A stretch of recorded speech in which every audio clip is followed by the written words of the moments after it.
All right, let's get right into it. We're going to talk about upgrading your professional English. And I want you to think about this a little differently. This isn't about boring grammar rules, it's about building a professional wardrobe for your words, so you can finally sound like the expert you already are. So, have you ever been in a meeting? You've got this amazing idea, right? But when you say it out loud, it's like you're talking into a vacuum. Your boss kind of nods, your colleagues are looking at their phones. It's a super common, super frustrating problem. And the solution? It's probably not what you think.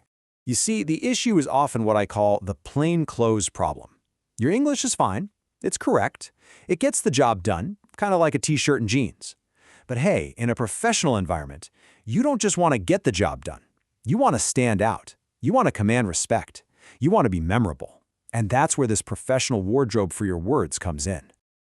So here's the thing. When your language is just a little too simple, a little too direct, it can basically become invisible. You know, saying I have a problem works, sure, but it also sounds kind of heavy, a little uninspired. From a communication psychology perspective, it just doesn't signal confidence, and it definitely doesn't make people lean in and listen. To be influential, your message needs a bit of style. Now, here's the really cool part. A tiny change can make a massive difference. Using professional idioms isn't about sounding complicated or unnatural. No way! It's more like adding a perfect little dash of ginger to your chai. It's that one small tweak that takes the whole experience from, meh, it's fine, to, wow, that's special, and it's memorable. So let's grab the first tool from our new wardrobe and see how this works in real life. We're going to start with something we all face, a workplace crisis. The goal here is to shift your communication from that feeling of panic to a sense of professional poise.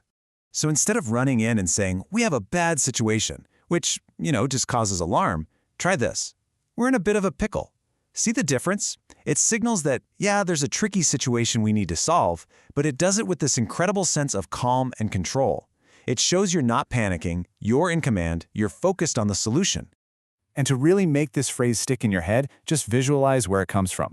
Picture a tiny little cucumber completely squeezed into a tight, sour jar. It's uncomfortable, right? It's stuck. It's going to be hard to get out. That exact feeling is what in a pickle gets across. You're in a tough spot that's going to require some clever thinking to escape. And this phrase is so versatile. For example, you could say to a coworker, I'm in a pickle. The client needs the report by noon, but the server just went down. Or, we'll be in a real pickle if that keynote speaker misses their flight. It even works when talking about the bigger picture. Management is in a pickle over these new budget cuts. All right, let's do a quick mental exercise. Seriously, just for a second. Close your eyes. Picture that little cucumber stuck in the jar. Can you see it? Feel that tight spot it's in? Perfect. That image is now locked in your brain. Let's keep moving. Okay, next up, we're shifting gears from managing crises to actively communicating your own value. These next few phrases, they are all about proving your professionalism and showing everyone that you are a reliable, ambitious, and valuable part of the team. So, when you want to show that you are absolutely committed, this is your go-to phrase. Come rain or shine basically means no matter what. It's just a much more powerful, almost poetic way to say that your promise is rock solid and you can be counted on. It builds trust instantly. You can use this to build that trust in your everyday conversations. For instance, in an email. I'll have that presentation ready for you by Friday, come rain or shine. Or to talk about a team habit. Our team has its huddle every Monday morning, come rain or shine. It just screams dependability. Now, for any of you out there who are aiming for that next promotion, listen up. This next one is critical. To rest on one's laurels means to get lazy, to get complacent, relying only on what you've achieved in the past instead of pushing for what's next. And let me tell you, that is a quality no manager wants to see. And the history behind this one is pretty cool, actually. In ancient Greece and Rome, when you won a competition, they'd crown you with a wreath made of laurel leaves. So if you're resting on your laurels, you're literally just sitting back, admiring your old trophies, instead of getting ready for the next race. This phrase is absolute gold in performance reviews or strategy meetings. You could say something like, we had a fantastic quarter, but this is no time to rest on our laurels. Or when you're describing a real go-getter, she's our top salesperson, but she never rests on her laurels. It shows you're always thinking about the future. Okay, quick pause. Let's recap. We've got the cucumber in a tight spot with in a pickle. We've got that unstoppable commitment with come rain or shine. And we've got that forward-thinking ambition of not resting on your laurels. Just take a second. Which one of those feels like something you could use tomorrow? All right, let's move on to our final tool. And honestly, this one is a biggie. This is all about protecting your time and your energy by setting clear, professional boundaries. This is so key to avoiding burnout and actually staying focused on the work that matters. This might be the most colorful phrase in our entire toolkit. Not my circus, not my monkeys. It is a wonderfully clear and kind of funny way of saying that a particular problem or chaotic situation is simply not your responsibility to fix. I mean, the imagery here is just perfect, isn't it? Picture it.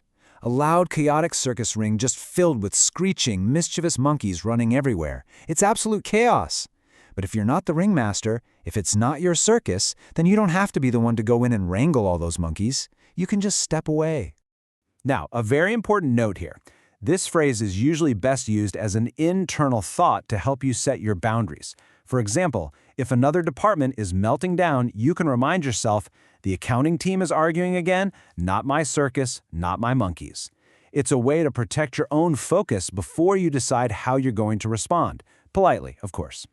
Look, learning these phrases is one thing, but actually using them is where the real change happens. So to help you get these into your everyday vocabulary, I've got a simple little action plan. Let's call it the Workplace Wardrobe Checklist. Okay, here's the plan. It's super simple. Number 1, in the morning, find one way to use come rain or shine in an email to show your commitment. 2, sometime in the afternoon, if a small problem pops up, describe it to a trusted colleague as being in a pickle. And 3, in your very next team meeting, if a past success comes up, mention that the team can't afford to rest on its laurels. Because that's the whole point of this, isn't it? It's not just about sounding smart. It's about speaking with a style and a flair that makes people actually want to listen to you. It's about commanding the attention that your great ideas truly deserve. These phrases are like conversation gold, but only if you can pull them out of your pocket right when you need them. So, the real work? That starts now. The question is, are you ready to make these tools stick?